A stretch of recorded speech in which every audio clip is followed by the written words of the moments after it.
what are the cultural differences.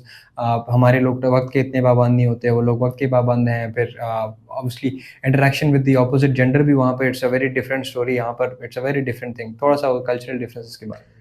Culture differences اس طرح سے ہیں کہ پہلی چیز تو زبان ہے. اگر تو آپ کو زبان پہ عبور حاصل ہے, چلیں اٹ ٹیکس ٹائم, ہمیں اپنی اردو زبان پہ کتنا عبور حاصل ہے یہ ہم اچھی طرح جانتے ہیں, تو یہ ایک اور چیز آ جاتی ہے, ایک اور سیناریو ہے. تو اسی طرح سے first thing is the language thing. تو اگر آپ اس کے اوپر ایکسپرٹیز حاصل رکھتے ہیں پھر تو بہت اچھی بات ہے, اور آپ کو پھر جسے کہتے ہیں بات چیت کرنا, ایک دن گزارنا بڑا آسان ہو جاتا ہے. لیکن کلچرل جہاں تک پرسپیکٹیو کا تعلق ہے, پاکستان اور جرمنی میں جو مین چیز ہے آپ کے کام کا, سب سے پہلے میں بات کرتا ہوں کہ آپ کو کام جب آپ کرتے ہیں آپ کو وقت پہ ہی پہنچنا چاہیے اپنے ڈپارٹمنٹ میں. دوسری چیز ہے آپ کو کچھ سراؤنڈنگس کا خیال رکھنا پڑتا ہے, گرد و نواح کا خیال رکھنا پڑتا ہے. آپ 6 بجے کے بعد ٹی وی اونچا نہیں دیکھ سکتے, ٹی وی دیکھ سکتے ہیں, اونچی آواز میں نہیں دیکھ سکتے تاکہ آپ کی سراؤنڈنگ میں جو اور لوگ ہیں وہ ڈسٹرب نہ ہو سکے. ایگزیکٹلی. آپ کوئی کنسٹرکشن کا کام نہیں کر سکتے. اگر آپ کی مثال کے طور پہ کچن کی کوئی ٹیبل ہے یا کوئی الماری ہے, اس کو تھوڑی سی ضرورت ہے, کیئر کی ضرورت ہے, تو آپ ایک تھوڑی پکڑ کے, ہیمر پکڑ کے اس کو ٹھیک نہیں اس ٹائم کر سکتے. کلچرل پرسپیکٹیو ہے. اسی طرح سے آپ کو کام کے اوپر دھیان کرنا پڑتا ہے. آپ کو ایک پروجیکٹ اگر ملتا ہے مثال کے طور پہ 1 مہینے کا یا 2 مہینے کا ہے, تو آپ اس وقت کو یہ نہیں سمجھ سکتے کہ چلیں میں آخری دن جا کے اس کو میں دیکھ لوں گا. تو یہ آپ کو ٹائملی اس پروجیکٹ کو سبمٹ کرنا ہوتا ہے. So every thing goes with the time. اور اس کے ساتھ ساتھ پھر آ جاتا ہے شاپنگ کے اپنے طریقہ کار ہیں. اور جس طرح آپ شاپنگ پہ جاتے ہیں, اب آج کل پاکستان میں بھی یہی ہے, آپ بڑے مالز پہ جاتے ہو تو آپ جو شاپنگ بیگ لیتے ہو وہ پیسے پہ لے رہے ہوتے ہو. یہ ٹرینڈ بہت پہلے یورپ میں آ چکا تھا. آپ نے جو کچھ بھی لینا ہے, اگر آپ نے کوئی بھی ساز و سامان خرید لیا ہے, یو نیڈ شاپنگ بیگ. آپ کے پاس 2 طریقے ہیں, یا تو اپنے ساتھ لے کے آئیے یا وہاں سے آپ پرچیز کرو گے. تو ایک بہت پرانا ایک ٹرینڈ ہے.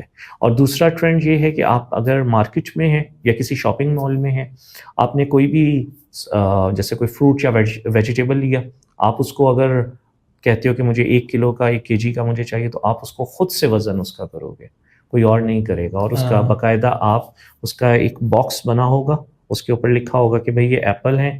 اب آپ نے وہاں پہ لکھا, اپنے ایپل کا جو بھی وہ بٹن ہے یا نمبر ہے وہ پریس کیا, تو آٹومیٹیکلی ایک سلپ آئے گی, وہ ویٹ بھی بتائے گی, آپ کو اماؤنٹ بھی بتا دے گی. You just paste that thing جو دیٹ اور شاپنگ بیگ, اور آپ اس کو سیدھا کاؤنٹر پر لے جائیں گے.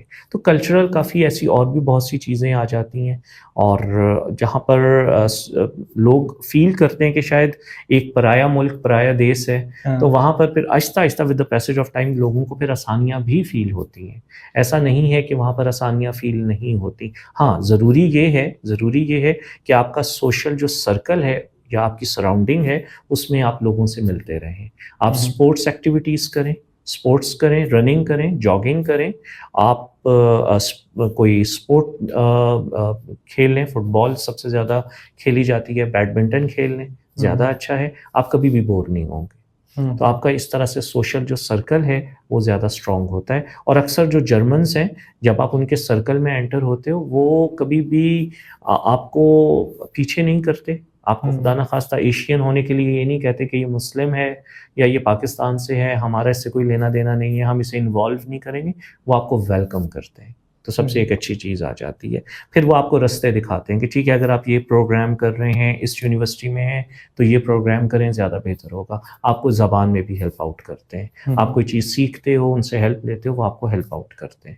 آپ کہیں کام کرتے ہو اور وہاں پر بھی وہ آپ کو ہیلپ آؤٹ کرتے ہیں. آپ کے کولیگز آپ کو ہیلپ آؤٹ کرتے ہیں. تو بیسیکلی ایک سب سے اچھی جو چیز میں نے نوٹ کی تھی جرمنی میں, وہ یہی ہے کہ جو جرمنز ہیں وہ بیسیکلی سب سے اچھے, جسے کہتے ہیں ایک ہم انگلش میں کہتے ہیں لائل فرینڈس جو ہیں, موسٹ لائل فرینڈس. جی بالکل ایسا ہی ہے. ہاں کمپٹیشن ہے, آپ کی تعلیم میں کمپٹیشن ہے. ایک چھوٹا سا آپ کو ایک کلچرل اور پرسپیکٹیو ایڈ کرتا چلوں.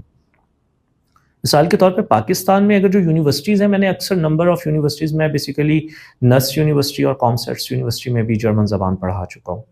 میں نے اکثر نوٹ کیا ہے کہ ہمارے جو سیمینارز جب ہوتے ہیں تو اکثر جو اسٹوڈنٹس ہوتے ہیں نا, ایک دوسرے کو کہتے ہیں یار آپ نے مجھ سے نا یہ سوال پوچھنا ہے تاکہ جواب دینے میں آسانی ہو, اور پروفیسر جو ہیں مجھ سے امپریس ہو. وہاں آپ یہ کام کر ہی نہیں سکتے.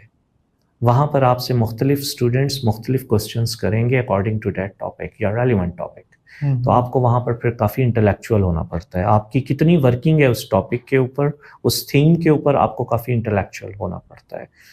وی had a competition, we had a seminar. اس میں ایک کمپٹیشن تھا ہمارا سیمسنگ ورسز سونی. سو وہ ہمارا پروگرام فرینکفرٹ میں الحمدللہ ہوا, اور وہاں پر پھر جب ہم نے اپنی سائٹ سیمسنگ, میرے ساتھ 5 لوگ تھے, سونی کی ٹیم میں بھی 5 لوگ تھے, ہم لوگوں نے اپنے ٹاپکس کو جب پریزنٹ کیا, so we had number of questions. تو پھر ہم جب جواب دے رہے تھے تو جو بھی ورکنگ ہم نے کی ہوئی تھی وہ سامنے ہمیں نظر آ رہی تھی. بیسیکلی وہاں انوویٹیو لرننگ ہے, کنسیپچوئل لرننگ ہے. پاکستان میں تھوڑا سا میں کہوں گا کہ یہ رٹلائزیشن ماحول ہے, اس سے ہمیں نکلنا پڑے گا. تو یہ بھی ایک کلچرل فیکٹر میں آ جاتا ہے. ہماری شروع سے لے کے یونیورسٹی کی تعلیم تک ہم صرف اور صرف کریم کر رہے ہوتے ہیں, وہ کنسیپچوئل بیسڈ ہے. تو یہ چیزیں بھی بڑی میٹر کر رہی ہوتی ہیں.